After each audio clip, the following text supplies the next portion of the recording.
आप सभी लोगों से अनुरोध है कि कृपया ऊपर दिए हुए क्यूआर को स्कैन करके हमें आप आर्थिक रूप से सहायता अवश्य करें।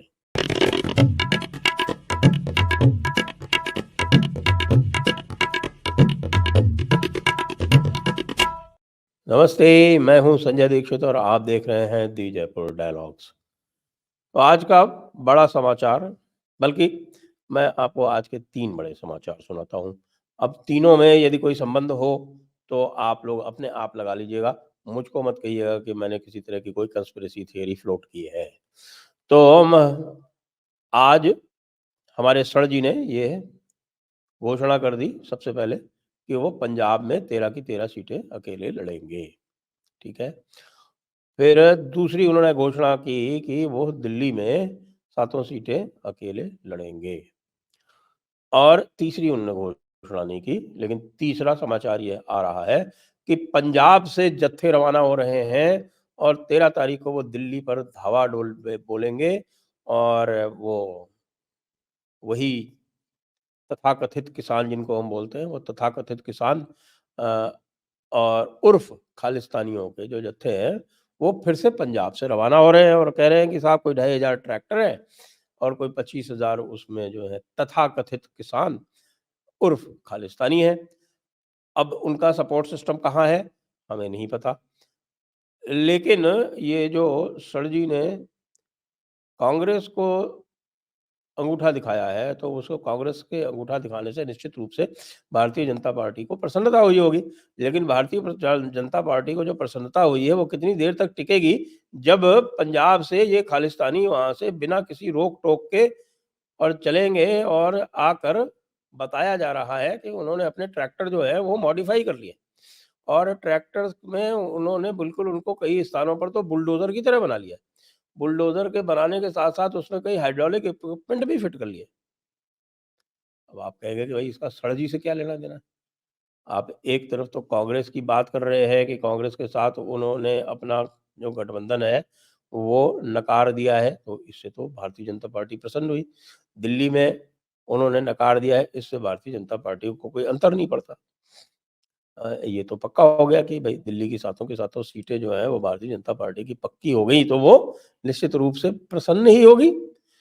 तो अब ये नहीं समझ में आ रहा आप लोगों के, और हमारे भी नहीं समझ में आ रहा, वैसे तो हमें थोड़ा-थोड़ा समझ में आ रहा है कि भई सर जी जो हैं, भारतीय जनता पार्टी को एक तरफ तो प्रसन्न कर रहे हैं, क्योंकि ईडी की तलवार तो उनके ऊपर लटकी ही हुई है। आपको पता है कि ईडी का समन आ गया है, तो उनको ईडी या तो जब जाना पड़ेगा कोर्ट के सामने और बताना पड़ेगा कि वो अ, ईडी के समन पर क्यों नहीं जा रहे हैं। कोर्ट पूछेगा उनसे। तो उस जो कोर्ट का जो नोटिस आया हुआ है, तो वो कोर्ट के नोटिस पर या तो वो जाएँ दिल्ली हाई कोर्ट और उसके ऊपर कोई स्टे ऑर्डर ले। लेकिन जिस प्रकार का उनका पूरा का पूरा आचरण रहा है, उनका और उनके जो साथी हैं, मनीष सिसोदिया हैं, संजय सिंह हैं, सत्येंद्र जैन हैं, तो उनका आचरण देखते हुए लगता नहीं है किसी भी प्रकार से कि उनको किसी भी प्रकार की कोई राहत कोर्ट से मिलेगी। तो एक तरफ तो ऐसा लगता है कि जैसे कि वो अ, भारतीय जनता पार्टी को प्रसन्न करके और अपने को ईडी के चंगुल से थोड़ा-सा निजात दिलाना चाहते हैं। लेकिन दूसरी तरफ ये लगता है कि भई ये पंजाब में इतनी बड़ी तैयारी हो रही है और पंजाब सरकार कुछ भी नहीं कर रही है। ऐसा क्यों है? क्या पंजाब सरकार पूरी तरह से खालिस्तानियों के चंगुल में है? क्या कनाडा से आने वाले जो सारे के सारे साधन हैं, उनके बारे में कुछ भी नहीं पता पंजाब सरकार को? तो पंजाब सरकार इस प्रकार के ट्रैक्टरों का निर्माण होने ही क्यों दे रही है? जबकि आपको पता है कि मोटर व्हीकल्स एक्ट में इस प्रकार का कोई भी मॉडिफाइड ट्रैक्टर जो है वो सड़कों पर नहीं लाया जा सकता है। ये पूर्ण अराजकता जो है, ये क्यों परमिट की जा रही?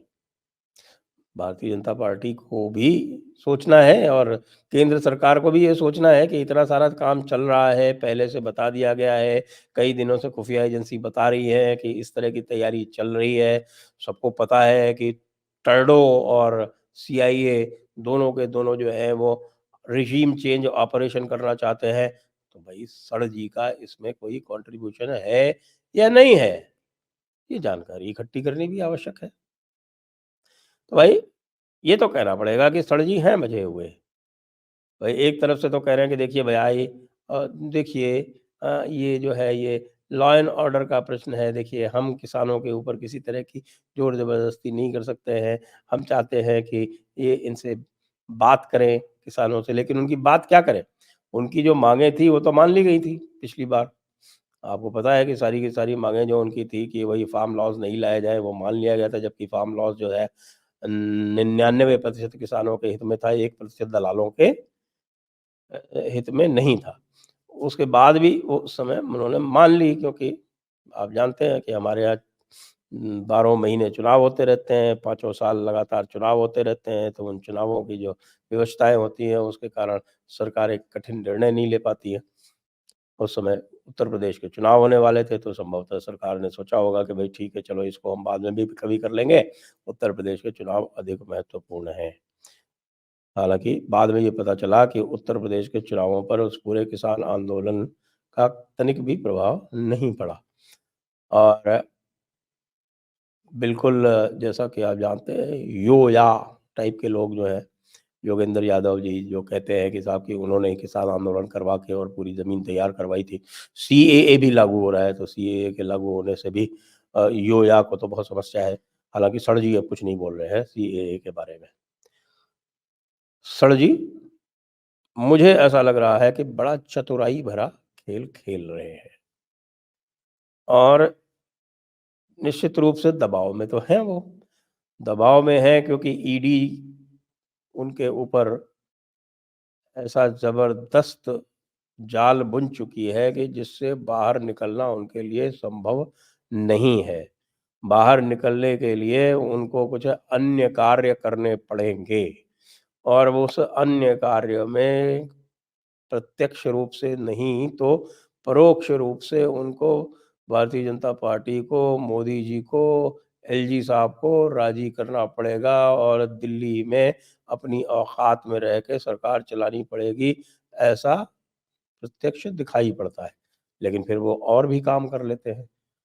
वे एक यूट्यूबर को गिरफ्तार इसलिए कर लेते हैं कि वो उनकी कोई इस प्रकार के भेद खोल देता है।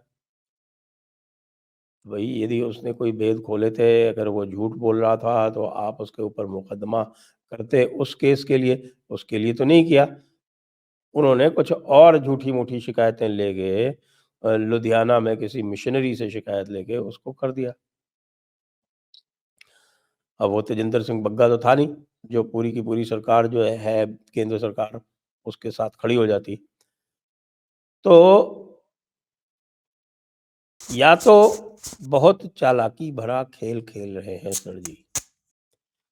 और या फिर सर जी जो है वो पूरी तरह से जिसको हमारे यहाँ मारवाड़ी में कहा जाता है ढापा-चूक, वो हो गए हैं।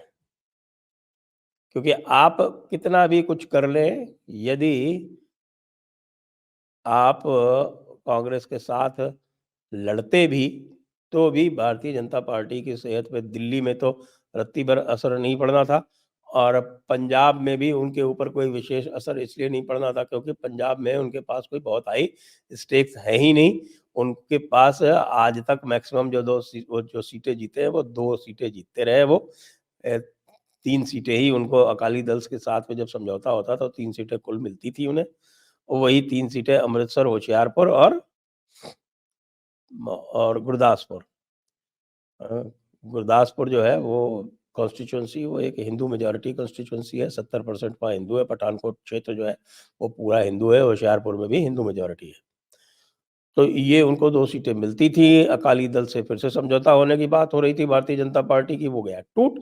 तो इस बार सारी सीटों पर अकेले भारतीय जनता पार्टी को लड़ना है और ये जो 2 सीटें हैं, इनके अतिरिक्त कोई तीसरी सीट मुझे दिख भी नहीं रही कि वो जीत सकती है। वो हो सकता है कि सुनील जाखड़ जो हैं, वो अपनी परंपरागत सीट फ़िरोज़पुर से लड़ के वहाँ कुछ करें या फिर कहाँ जाएँगे वो, उसका पता नहीं। तो सर जी जो है, ये डबल गेम क्यों खेल रहे हैं, ये आप लोग भी सोचें और हमें नीचे कमेंट करके बताएँ कि ये कौन-सा डबल गेम है।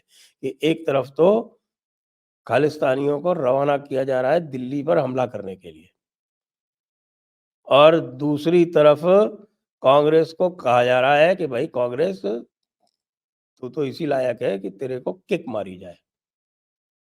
तो बड़ी विचित्र बात है। तो सर जी इस यहाँ पर जीनियस वाला काम कर रहे हैं, या कि सर जी जो है वो पूरी तरह से कन्फ्यूज़ हो चुके हैं। इन दोनों में से क्या है, ये कुछ समय बाद पता चलेगा। यद्यपि सर जी अपने आप को बहुत शातिर समझते थे, लेकिन मुझे लगता है कि ईडी और सीबीआई के जो केसेस हैं, उसके कारण जो उनकी पूरी जो थिंकिंग कैपेसिटी है, वो थोड़ी-सी विकृत हो चुकी है। क्योंकि सही पूछिए तो यदि वो चाहते कि ये समस्या ना हो, तो इन खालिस्तानियों का इलाज बड़ी आसानी से किया जा सकता है। स्टेट गवर्नमेंट बहुत आसानी से कर सकती है। इन सबकी हिस्ट्री शीट सबके पास है, उनके पास है। और उनको चुनाव में इनसे कोई बहुत मदद मिलनी नहीं है। ये ज़्यादा ज सारे के सारे पंथिक टाइप के वोट हैं, जो अकाली दल के वोट हैं अधिकतर। कुछ खालिस्तानी जो है वो वोट दे रहे थे, लेकिन वो गुरपतवंत सिंह पन्नू तो आजकल केजरीवाल को भी गाली दे रहा है। आप भी जानते हैं अमृतपाल वाले किस्से के बाद में। तो भई सर जी का जो ये ज़बरदस्त गेम है, इसको देखें, इसको इवैल्यूएट करें और हमें बताएँ कि इसकी भूरि-भूरि प्रशंसा करनी चाहिए कि सर जी जो है वो बहुत जीनियस वाला काम कर रहे हैं, या कि सर जी जो है वो खुद अपने आप को एक दूसरे चक्रव्यूह में फँसाने जा रहे हैं। सोचिए और हमें भी बताइए। जय हिंद, जय भारत, वंदे मातरम।